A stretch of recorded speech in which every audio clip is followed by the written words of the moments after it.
पति, पत्नी और नौकरानी। शीतल और अभिमन्यु की शादी को 5 साल हो चुके थे, लेकिन अभी तक उनका कोई बच्चा नहीं हुआ था। इसकी वजह से शीतल और अभिमन्यु परेशान रहते थे, लेकिन उन दोनों से ज्यादा परेशान थी शीतल की सास, यानी अभिमन्यु की माँ जानकी देवी। जानकी देवी चाहती थी कि जल्दी से जल्दी उनकी गोद में पोता या पोती आ जाए, और इसलिए वो अपनी बहू शीतल को लेकर एक दिन हॉस्पिटल पहुंची। डॉक्टर मैडम, जरा ठीक से चेक करके बताइए ना, कई बड़े बड़े डॉक्टर को दिखाया है, लेकिन मेरी बहू माँ ही नहीं बन पाती। मैंने शीतल को बहुत अच्छे से चेकअप किया है। देखिए, बात यह है कि शीतल के अंदर माँ बनने की कैपेसिटी नहीं है। ये आप क्या कह रही हैं डॉक्टर साहब? कोई तो इलाज होगा ना, कोई दवाई दे दीजिए। देखिए, कुछ प्रॉब्लम ऐसी होती है जिनका कोई ट्रीटमेंट नहीं होता। आई एम सॉरी टू से, लेकिन शीतल कभी माँ नहीं बन सकती, क्योंकि उसके यूट्रस में अंदर से ही कुछ प्रॉब्लम है। घर आने के बाद क्या हुआ माँ? कहाँ लेकर गई थी आप शीतल को? अरे कहाँ लेकर जाती, डॉक्टर मैडम के पास ले गई थी, लेकिन तेरी बेबी तो कभी माँ बन ही नहीं सकती। मम्मी जी, इसमें मेरी क्या गलती? अगर अंदर से कोई प्रॉब्लम है तो उसमें मैं भी कुछ नहीं कर सकती। जानती हूँ, ये बात डॉक्टर के मुंह से सुन चुकी हूँ। अब दोबारा मेरे सामने इस बात का गाना मत गा। अरे माँ, परेशान होने की जरूरत नहीं है, हम सोचते हैं ना कुछ। अरे क्या सोचेगा तू? जब डॉक्टर कह चुका है कि तेरी बीवी माँ नहीं बन सकती, तो बता क्या सोचेगा तू? कहाँ से लाएगा बच्चा? माँ, ये तो मैं भी नहीं जानता। अभिमन्यु, क्यों ना हम अनाथ आश्रम से एक बच्चा गोद लिया है? क्या फर्क पड़ता है बच्चा हमारा हो या गोद लिया हुआ? आई बड़ी बातें बनाने वाली, क्या फर्क पड़ता है? अरे क्यों फर्क नहीं पड़ता? मुझे इस वर्ष को आगे बढ़ाने के लिए मेरे बेटे का खून चाहिए, किसी दूसरे का नहीं। लेकिन माँ, आप जानती हैं कि ये अब पॉसिबल नहीं है। मैं कुछ नहीं जानती। मैं किसी पराये की औलाद को इस घर में अपना पोता या पोती बन के बढ़ता हुआ नहीं देख सकती। मेरा वंश मेरे बेटे के खून से ही आगे बढ़ेगा। लेकिन मम्मी जी, ऐसा कैसे हो पाएगा? आप अच्छी तरह जानती है ना, मेरा और अभिमन्यु का बच्चा नहीं हो सकता।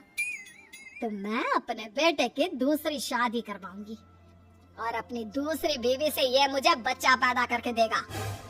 ये आप क्या कह रही हैं माँ? मैं किसी और से शादी नहीं करने वाला। मेरे रहते हुए आप अभिमन्यु की शादी किसी और से करवाएंगी मम्मी जी? आप ऐसा कैसे कर सकती हैं? तो बस देखती जा बहू, मैं ऐसा कैसे कर सकती हूँ। कुछ दिनों के बाद, अभिमन्यु, मैंने तेरे लिए लड़की ढूंढ ली है।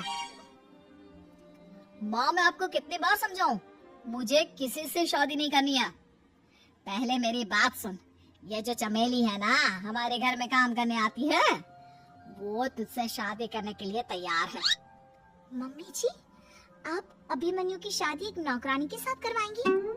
वो इसलिए क्योंकि चमेली दिखने में बहुत खूबसूरत है, बच्चा भी सुंदर ही होगा।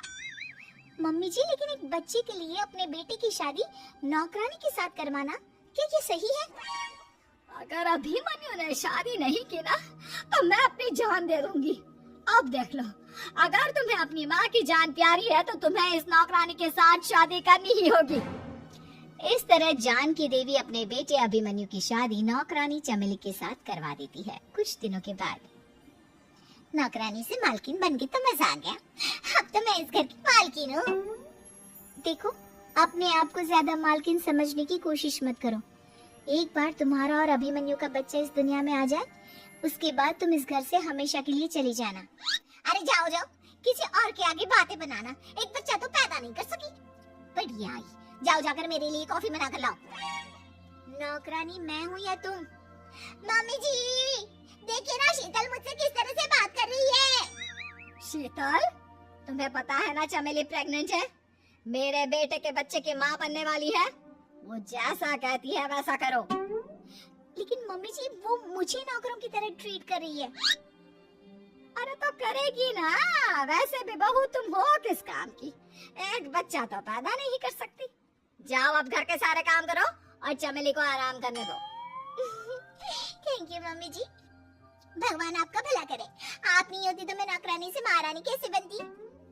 देखो, तुम्हें जो चाहिए सब मिलेगा, खूब खाओ पियो, मजे की जिंदगी जियो, लेकिन बस मुझे एक बच्चा पैदा करके दे दो। कुछ दिनों के बाद, मम्मी, बच्चे के लिए आपने मेरी शादी चमेली के साथ करवा तो दी, लेकिन दिन और रात का चैन मिट गया है।